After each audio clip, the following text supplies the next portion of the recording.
Shalom jemaat yang kekasih dalam Tuhan Yesus Kristus. Apa kabarnya hari ini? Pasti hari ini sangat luar biasa. Pada hari ini saya dengan acara Mawar, saya akan melanjutkan pembahasan kita tentang analisa semua kuasa yang ada di dunia ini hari ini. Dan hari ini saya ingin memberikan tema The Power of Man, kuasa manusia. Bagaimana dengan kehidupan manusia? Apakah ada yang hebat hari ini? Mungkin dia punya harta, mungkin dia punya uang, mungkin dia punya jabatan, dia punya nama, atau segala-galanya. Tetapi kita mengingat bahwa hidup kita ini terbatas. Manusia tidak bisa hidup selama-lamanya. Bahkan perjalanan hidup kita pun punya masa dengan waktu. Oleh karena itu, jemaat yang kekasih dalam Tuhan Yesus Kristus, apa yang dapat dibanggakan dalam kehidupan manusia? Bayangkan kalau andaikan hidup kita tidak mengerti betapa pentingnya Tuhan dalam hidup kita, dan Tuhan pun tidak diundang dalam hidup kita. Pastilah segala sesuatunya akan sia-sia. Dan andaikan kalau kita sudah tidak punya Tuhan, dan kita menganggap kehadiran Tuhan tidak penting, lalu mau buat apa dalam dunia ini? Apakah kita berpikir bahwa kita bisa bertahan dan hidup 1000 tahun yang lalu? Atau 1000 tahun lagi? Jemaat yang kekasih dalam Tuhan Yesus Kristus, pada hari ini saya ingin kita belajar tentang analisa kuasa manusia. Apakah ada orang yang hebat di dalam Alkitab? Atau adakah orang yang tidak dapat dikalahkan di dalam Alkitab? Mari kita buka perjalanan tentang Goliat. Siapa Goliat? Goliat adalah orang Filistin dan dia adalah seorang prajurit. Dan dia dikenal dengan orang yang sangat luar biasa besarnya. Dan di sini digambarkan bahwa Goliat tingginya hampir 3 meter, 2,8 meter tingginya. Jemaat yang kekasih dalam Tuhan Yesus, ini sudah digambarkan bahwa manusia raksasa. Kalau dibayangkan manusia raksasa 2,8 meter tingginya atau kurang lebih 3 meter, kita bisa membayangkan pastilah dia orang yang gagah perkasa. Bahkan tubuhnya pun juga dipenuhi dengan semua perlengkapan senjata.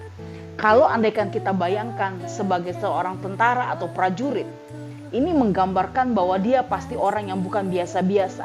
Orang yang kuat, orang yang tangguh, dan mungkin orang yang akan menyerang dia akan berpikir 2 kali lipat. Tapi perjalanan Goliat ini menggambarkan kepada kita, kalau kita buka di dalam 1 Samuel 17 ayat yang keempat. Firman Tuhan katakan begini, lalu tampillah keluar seorang pendekar dari tentara orang Filistin, namanya Goliat dari Gat, tingginya 6 hasta sejengkal.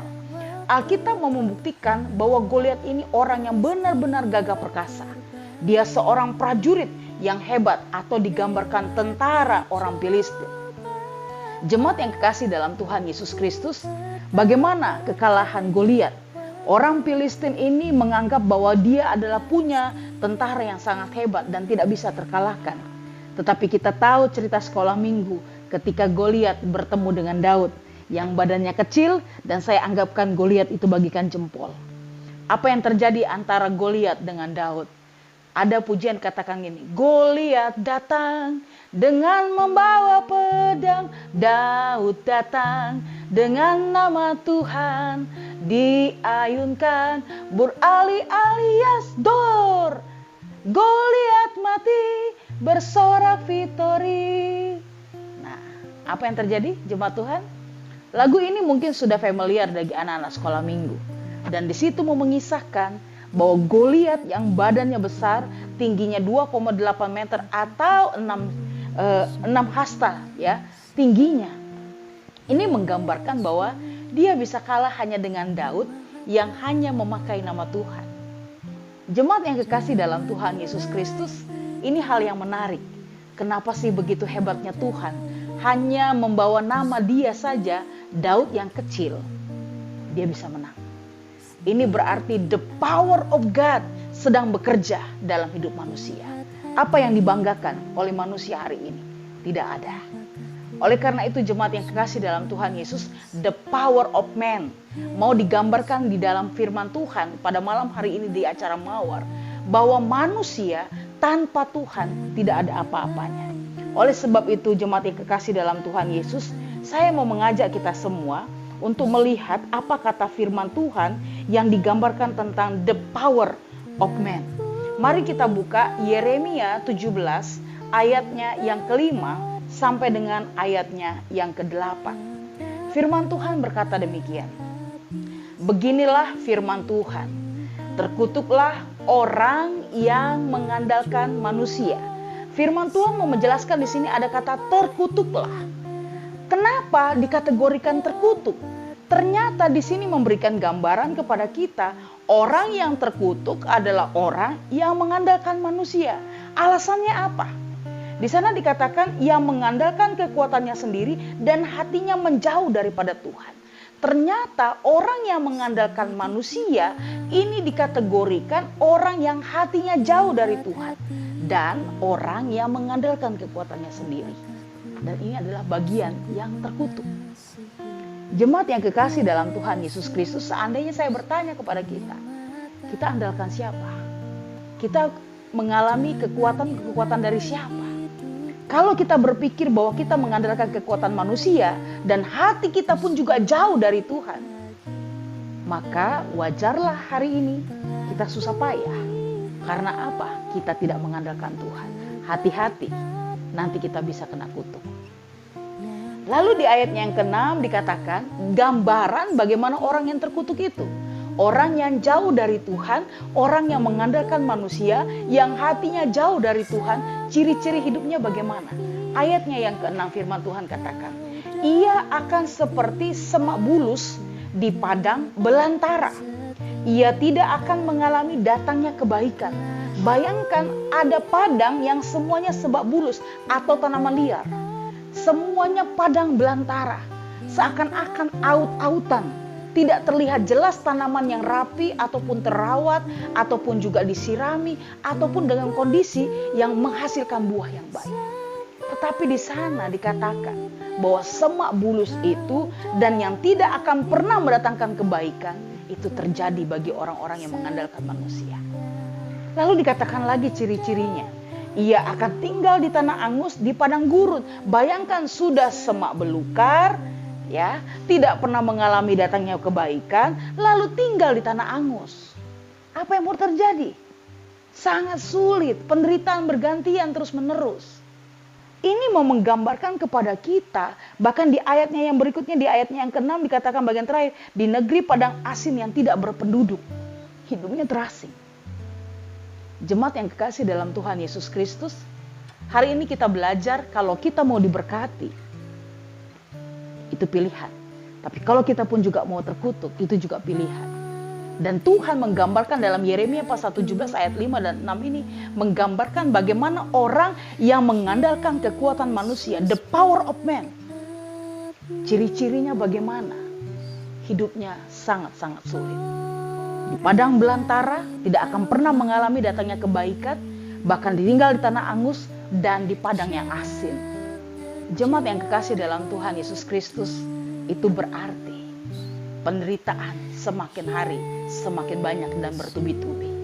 Dan itu pilihan jika kita tidak mau mengandalkan Tuhan, tetapi kita mengandalkan manusia, maka kita terkutuk.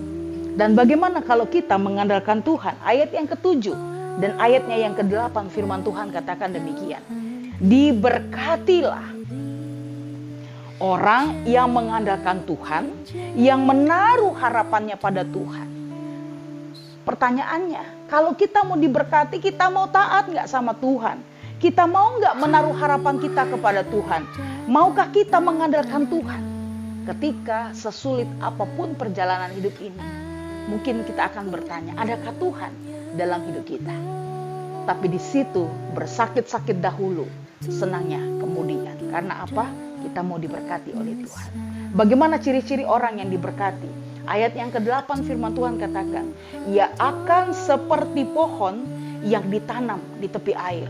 Perhatikan kalimat ini, berarti digambarkan pohon ditanam di tepi aliran air tidak akan pernah mengalami kekeringan. Melainkan dia harus terus-menerus mengalami kesegaran. Karena apa? Ditanam di tepi air. Lalu yang merambatkan akar-akarnya ke tepi batang air, berarti ada pertumbuhan.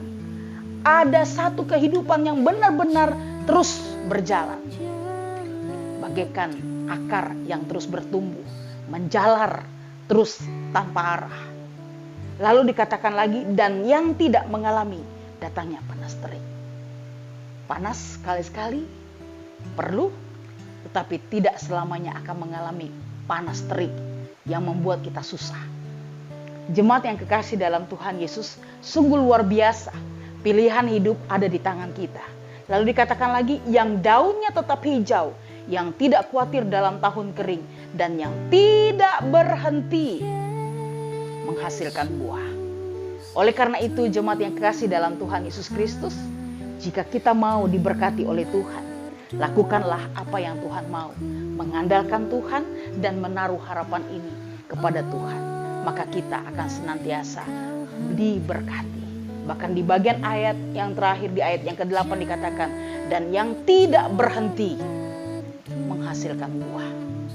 Jemaat yang kekasih dalam Tuhan Yesus Kristus, hari ini kita dibawa oleh setiap bagian firman Tuhan bahwa hidup kita sangatlah berarti, supaya kita memiliki hidup yang bukan bergantung kepada manusia, tapi bergantung kepada Tuhan. The power of man bisa dikalahkan dalam nama Tuhan Yesus Kristus. Bayangkan Goliat yang badannya besar, tapi bisa dikalahkan hanya dengan Daud yang badannya kecil, yang hanya membawa nama Tuhan. Oleh karena itu, jemaat yang kekasih dalam Tuhan Yesus Kristus, biarlah hari ini kuasa manusia, kita bisa belajar bahwa manusia punya batasan. Tapi Tuhan tidak akan pernah terbatas, karena Dia tahu apa yang terbaik dalam hidup kita. Mari kita berdoa. Bapa yang Maha Kasih, kami berterima kasih untuk malam hari ini. Kami boleh belajar akan kebenaran firman Tuhan. Tuhan tolong kami supaya kami mengerti apa yang Tuhan kehendaki dalam hidup kami. Kami tahu kami sebagai manusia adalah orang yang lemah, banyak kekurangan, bahkan kami tidak berdaya. Tapi kami punya Tuhan yang hebat, yang mampu melakukan segala perkara dalam hidup kami. Oleh sebab itu, Tuhan tolong kami supaya hari ini kami tetap teguh berdiri bersama dengan Engkau. Terpujilah nama Tuhan. Hanya di dalam nama Tuhan Yesus Kristus kami berdoa dan mengucap syukur. Amin. Terima kasih jemaat yang kekasih dalam Tuhan Yesus Kristus. Biarlah setiap hari kita tetap mengandalkan Tuhan dan berharap kepada Tuhan. Selamat istirahat. Tuhan Yesus memberkati. Shalom.